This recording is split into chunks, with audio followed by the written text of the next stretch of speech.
People who have surprisingly woken up, admitted into a hospital. What happened? Walking down the road one night, proper side of road in reflective gear, headed to the gas station for some Mount Dew and smokes. Suddenly it's 2 days later, and I'm strapped to a hospital bed. Apparently I was hit by a Mitsubishi 3000 GTO. Kid driving was coming from a rave, high as a kite, and thought I was an angel in my reflective gear. He tried to catch me with his bumper. Fun times. My brother and I were outside playing with squirt guns. This was 2001, so I would have been 11. Next thing I know, it's Easter Sunday. I was in a hospital bed with a massive headache and blurred vision, and the last thing I remembered was 4 days ago. Apparently I fell backwards and smacked my dome on the curb hard enough to fracture my skull and bruise my brain.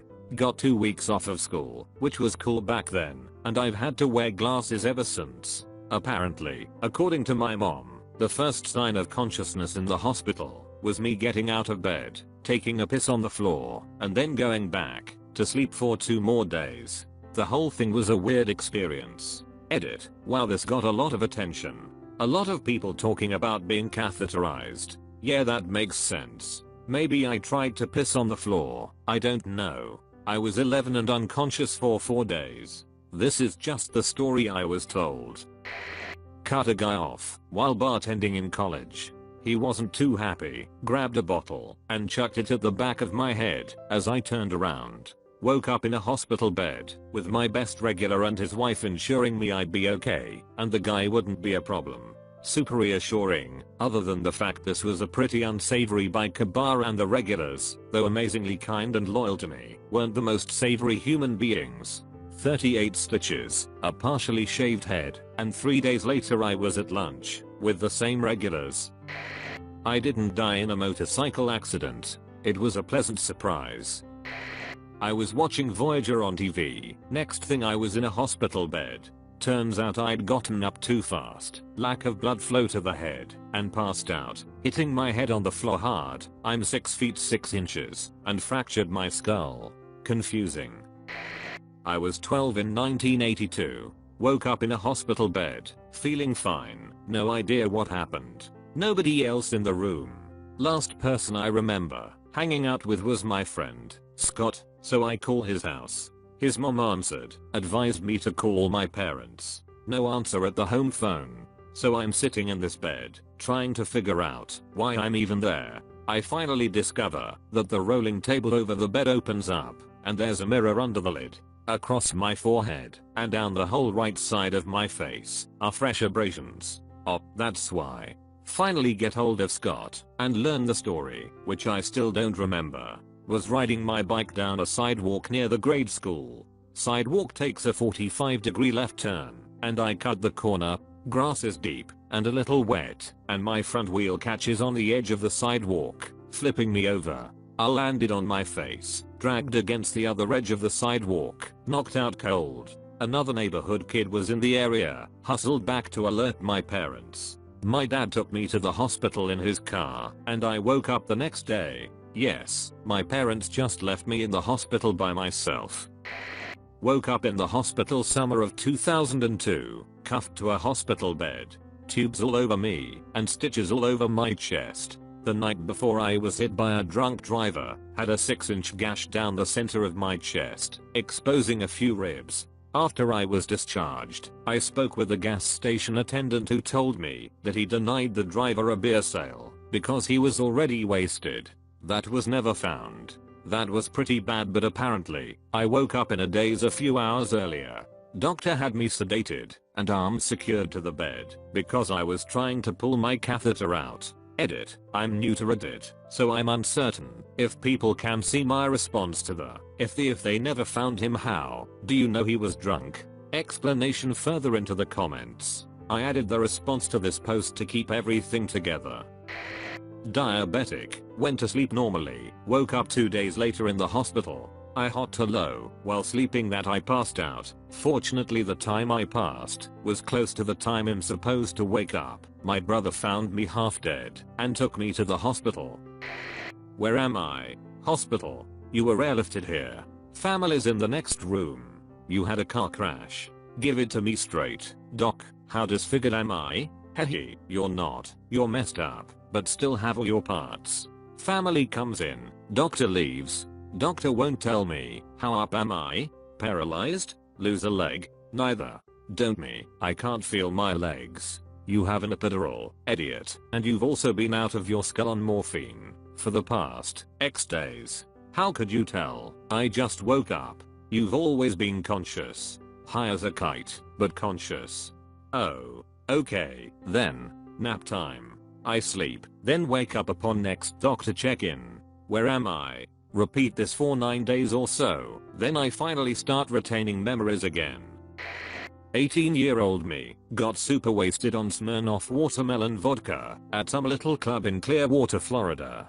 Apparently I fell off of a tall bar stool and busted my head. When I woke up, I wasn't even sure what state I was in. Accidentally called my friend's mom in North Dakota, trying to get a ride to somewhere other than the hospital. A decade later, and I still can't drink anything with that watermelon flavor. I was at a party with a friend in some college town. The street we were on had these 3-story apartments built side by side.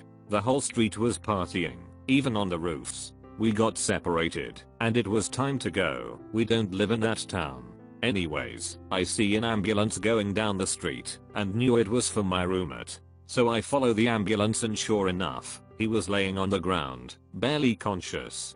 He tried to jump from one building to the next, and didn't even come close. Luckily for him, his head broke the fall. A few weeks later, he finally asked, "Oh, yeah, hey man, that night we went to Lawrence, and I woke up in the hospital. What happened?" Edit. Yes, it was Lawrence, Kansas. Cool. I don't know the street. It was in 2001 or 2002. Yes, he did have a concussion.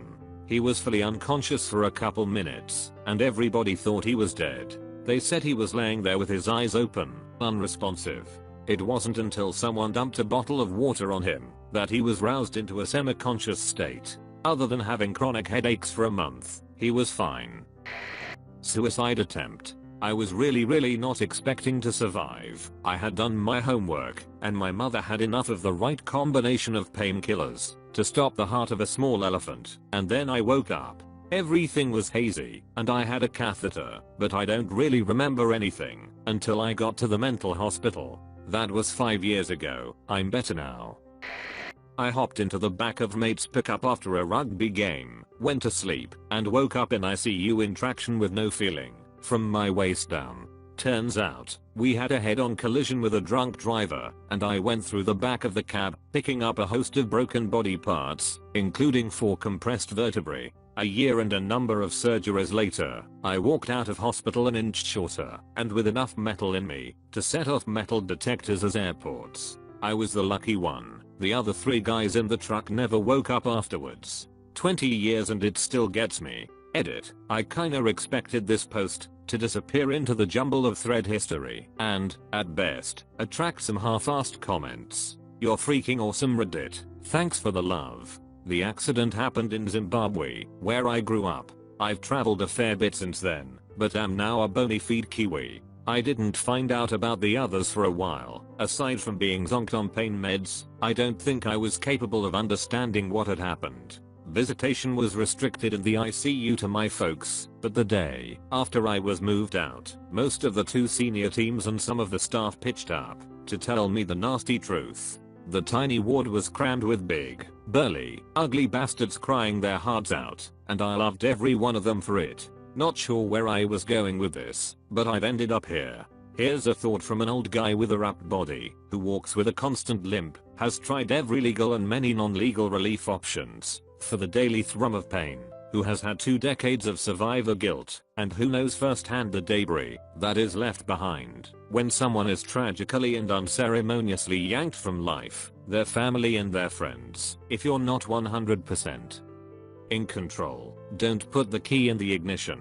Don't put yourself in harm's way, and don't risking up someone else's life. Call a cab, take a bus, walk, but for Christ's sake, don't drive. Edit 2. Damn. Gold. Thank you to everyone who read or replied. This sounds so cheesy, but it genuinely means heaps. I'm not the counseling or support group kind of person. Old buggers like me were raised using the get up and get on with life method, and I've never felt comfortable talking about this. Perhaps the safety net of Reddit's anonymity and the positive stuff I got back has been the difference here. Thank you all. I was running a half marathon with a friend, and we had just passed the 10-mile mark, and I felt like I was getting into a groove after I struggled a bit the previous few miles. Woke up the next day in the ICU, with my family all around me. Heat stroke plus rhabdomyolysis. I was admitted with a temperature of 108.6, and they were telling my family to prepare for the worst. Had to stay in the hospital for a few days, and then take it easy for a few months, but otherwise came out unscathed. Don't recommend it. Woke up in the hospital with my roommate and her mom asleep in the chairs in the hospital room. I started freaking out because I was 7 months pregnant and my pregnant belly was obviously not pregnant. My screaming woke them up. My fiance and I had been hit by a drunk driver, killing my fiance, and I lost the baby. I had been in a coma for 3 days. I have some really gnarly scars that my kids like to make up crazy stories about. My favorite being the time I fought off 3 knife-wielding, psychotic carnies and murdered them with my bare hands.